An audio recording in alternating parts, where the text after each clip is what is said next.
রোজ রোজ এই একঘেয়ে বড় মাছ ভালো লাগে না। মাঝে মাঝে মনে হয় সবজি দিয়ে একটু অন্যরকম কিছু রান্না করি।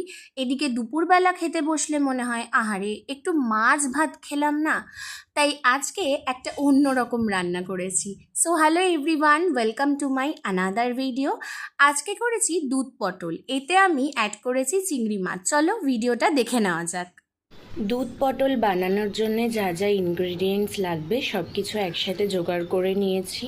প্রথমে আমাদের যেটা লাগবে সেটা হলো পোস্ত, আর আমি এখানে পোস্তর সাথে খানিকটা চালমগজ নিয়েছি, এতে গ্রেভিটা বেশ সুন্দর হয় আর পোস্তটাও পরিমাণে কম লাগে। যেহেতু অনেকটা পরিমাণ দুধ পটল বানাবো তো পোস্ত অনেকটাই বেশি লাগার কথা, কিন্তু এরকম চালমগজ যদি সাথে মিক্স করে দেওয়া হয় তাহলে পোস্তটা পরিমাণে কম লাগে, এদিকে গ্রেভিটাও খেতে সুন্দর হয়। নেক্সট আমি যেটা দেব সেটা হলো টক দই। এই টক দইটাকে ভালো করে নুন দিয়ে ফেটিয়ে নেব।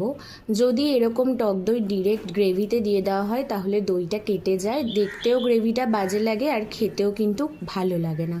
তো দইটাকে আমি প্রথমে নুন দিয়ে ভালো করে ফেটিয়ে নিয়ে তারপর গ্রেভিতে দেব। আর দুধ পটল বানানোর মেন ইনগ্রেডিয়েন্টস হচ্ছে দুধ, তো দুধটাকে ভালো করে জাল করে নিয়েছি। আর এখানে আমি নিয়েছি কয়েকটা কিশমিশ। কিশমিশটা টোটালি অপশনাল। এই রান্নাগুলো ঝাল মিষ্টির পরিমাণটা সমান সমান আমরা খেতে পছন্দ করি, তাই চিনির পরিবর্তে আমি সবসময় গ্রেভিতে কিশমিশ ব্যবহার করি। আর এরকম একটা বড় সাইজের টমেটো বড় বড় করে কেটে নিয়েছি, সাথে নিয়েছি কাঁচা লঙ্কা আর নিয়েছি আদা। এগুলো সব একসাথে মিক্সিতে পেস্ট করে নেব। পটলের খোসাগুলোকে এরকমভাবে ছাড়িয়ে নিয়েছি। এবারে পটলগুলোকে এরকম অল্প অল্প করে একটু চিড়ে দেব, যাতে মশলাটা গ্রেভিটা কমপ্লিটলি এর মধ্যে ঢুকে যায়। নুন মাখিয়ে নেব ভালো করে, নুন মাখিয়ে খানিকক্ষণ রেখে দেব যাতে নুনটা ভালো করে পটলে ঢুকে যায়। সমস্ত মশলা রেডি করে নিয়েছি। এখানে আদা, পোস্ত, চালমগজ, কাঁচা লঙ্কা সব কিছু দিয়ে এরকম একটা থিক পেস্ট বানিয়ে নিলাম।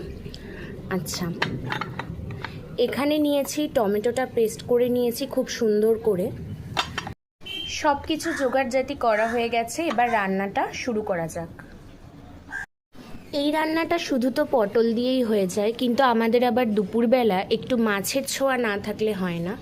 তো এখানে নিয়েছি বেশ কিছুটা চিংড়ি, এর মধ্যে নুন ছড়িয়ে নিই। নুনটা ভালো করে বেশ কিছুক্ষণ চিংড়িটায় মাখিয়ে রেখে দেবো। 10 মিনিট মতো পর তেল গরম করে চিংড়ি মাছগুলোকে একটু হলুদ দিয়ে ভেজে নিলাম। এরপর দিলাম পটলগুলোকে ভালো করে ভেজে নেওয়ার পরে সমস্ত মশলা একসাথে দিয়ে